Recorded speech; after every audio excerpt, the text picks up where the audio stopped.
type in the FDA, man. The FDA, the Food Drug Administration. You know, with the things that they allow in their foods. You know what? Let me see if I have time.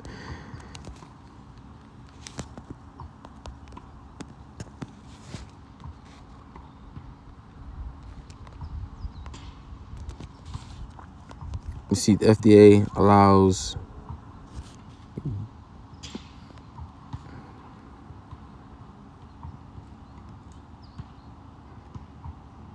All right. For every 1/4 cup of cornmeal, and this is just cornmeal, but this is all right. The FDA allows an average of 1 or more whole insects, 2 or more rodent hairs, and 50 or more insect fragments.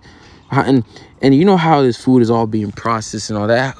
Who knows how you can know that there's an exact 2 or more rodent hairs? It shouldn't be no hairs. It shouldn't be no insects in your foods. All right, it says more insect fragments or 1 or more fragments of rodent dung. All right, don't tell the kids, but frozen or canned spinach is allowed to have an average of 50 apids, thrips, and mites. All right, so our food is defiled, man. It is most definitely defiled. All right, fulfilling, you know, Ezekiel the 4th chapter, man.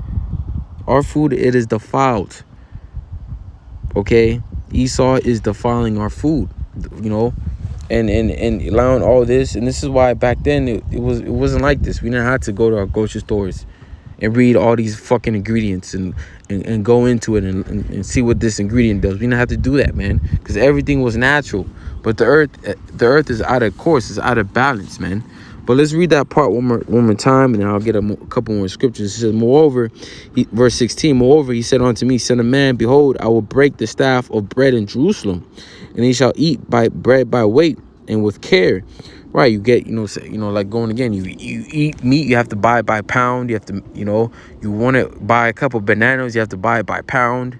You have to weigh your food, and, and depending on how much it weighs, the price can go either be high or low. Right, it says, and they shall drink water by measure and with astonishment. Right, because here it is, the water, we're supposed to just, the water, we're supposed to go out and just go in the river or have a well and drink the water off the land. But what does Esau do? All right, first he comes in this land, he kills the animals that are supposed to take care of the water and keep it running and flourishing. All right. And then he takes the gold that keeps it. He takes the gold and the silver out for his riches that keeps the water purified. All right, but Esau takes all that out. He kills all the animals that do the maintenance on the water, like beavers, lizards, frogs, and all that. And this is why you see the water. You can't just go to a river and drink it today. And this is why we have to buy it. Why I buy cases of water and all that, man, because of Esau, man, because of this current situation that we're in. All right. So it says that they may want bread and water and be astonished one with another. Right. Because right now I was thirsty. All right. I'm thirsty. Before I got to the park, I was thirsty. I had to go to Chevron, a gas station, look for water, and got this Pellegrino for $1.99 plus tax. All right. Which I should have go to the nearest river or well, and get this for free. But here it is, Esau, we're charging. We have to pay for it. All right, we have to pay for it. And then, by the way, if you get a water, and your water is not, is in plastic, once the sun hits that bottle's through. The rays, and it's in plastic, and it's even defiling us more. It's this is why we need our Lord Yahweh Shai, man. This is why we need our Lord Yahweh Shai. He needs to come and save us. All right, he needs to come and put this place in order, because everything's turned upside down, and it's all because of this devil. All right, these Edomites, this so-called white man. Let's go to real quick. Let's get our Lamentations. I think 5 and 4.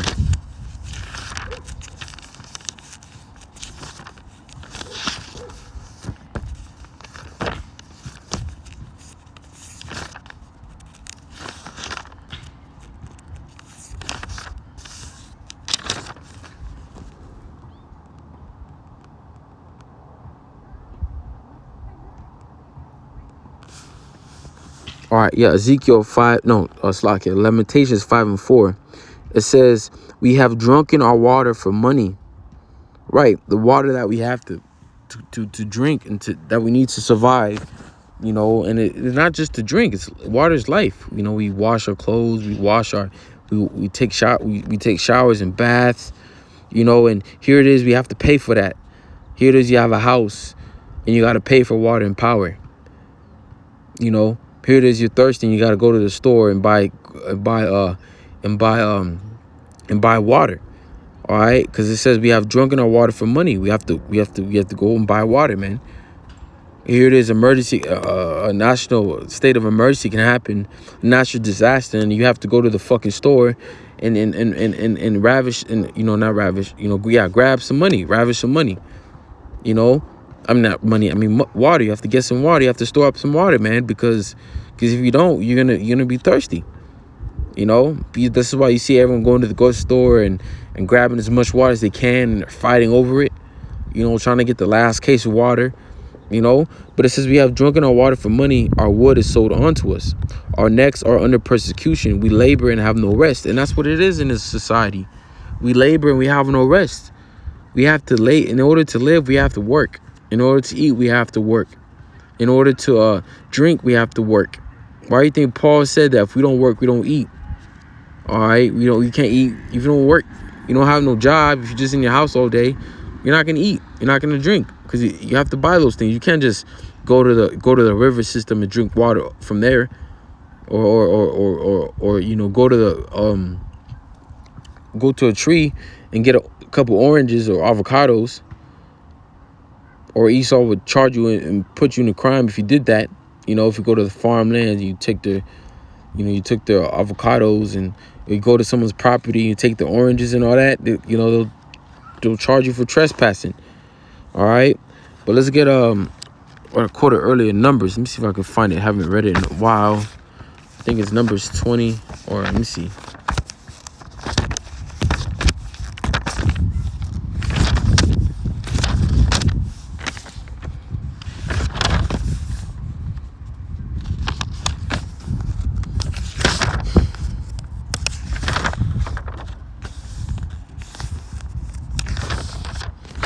Or better yet, I can just make time. 2 strong men to carry grapes. Bible. Or cluster of grapes, but yeah, 13. All right, 13 and 23.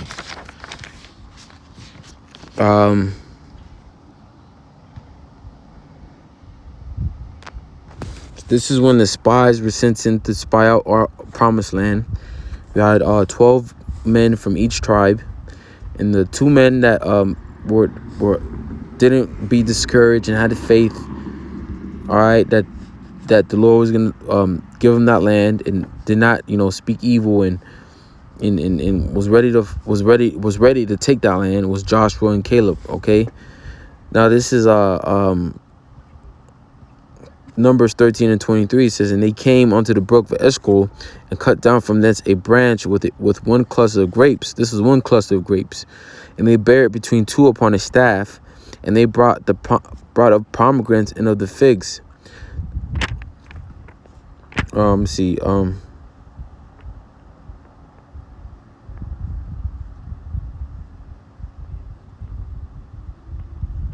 The place was called Brook of Eshcol because of the cluster of grapes. Let me see. Oh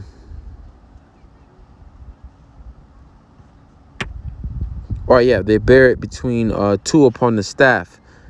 Right? Why did they have to bear it between 2 upon the staff? Because the grapes were huge, man. All right, they were too heavy. You couldn't carry it by yourself. You had to have another man to help you carry it. Okay. But now, like I said, the grapes that we eat now, you don't need 2 strong men. You can carry it. You can have your baby feed it to you, man. Your little child, your toddler, because that's how small they are.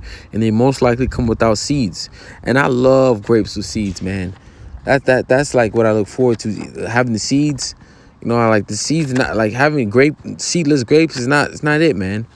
I went to Whole Foods And I expected everything. It was my first time there, and I looked at I thought they have everything seeded, right? And I asked the worker, like, hey, you don't have any seeded grapes? He's like, no. I'm like, this is Whole Foods. I thought everything was, organic and all that. He's like, yeah, those are organic. No, they're not. It's not seeded. Nothing is organic if it's seeded. All right, I want something that's seeded. People don't know. People are sottish, man. They don't know anything. But let's read the NLT. Says, when they came to the valley of Eshcol, they cut down a branch with a single cluster of grapes, so large that it took two of them to carry it on a pole between them. Right. So it was so big that it took two of them to carry the cluster of grapes. All right, because back then Earth was at its was perfect, was clean, wasn't polluted like it is now. All right, the curse hasn't devoured the earth yet.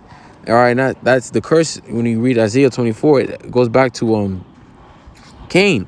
I mean the curse, Cain, which is Esau, because when one of the curses that the Lord cursed Esau. Let me see. Well, Cain, which is Esau. In the reincarnation, but let's just get to the point. Genesis 3 and 4 and 12. It says, "Well, now tillest the ground," right? You see Esau have his farming. He has, he's doing his farming, right? It shall now henceforth yield unto thee her strength, right? This is why the earth is not given its full strength, because it's Esau. All right, he's in power. The curse hath devoured the earth. All right. And another reason is because Esau is not, he's polluting the world, and he's not keeping the land Sabbath. He's just constantly reaping and not giving the land a break. And this is why, the soil that, our fruits come from and our vegetables, it is defiled. Or even the soil that our food grows on, it is defiled, man, because Esau is not giving it a break. All right. He's literally destroying the whole earth, man. He's polluting it. Now, can the earth be destroyed? No, because the earth abideth forever. This is why, our Lord, he's going to return to set everything in order, man. Our Lord is going to bring fire, which is going to cleanse the world from his pollution. The number one pollution is Esau, because he's the cancer of the earth. All right. It says, when thou tillest the ground, it shall not henceforth yield unto thee her full strength. A fugitive and a vagabond shalt thou be in earth. And we see that Esau is a fugitive, and he's a vagabond. He has to move place to place, steal people's heritages and lands, But that's Esau, man. But with that, I hope you brothers edified. I want to give all honor and glory to Yahweh Bahashim, Yahweh Shai Bahashim, or Chakodash. Shalom.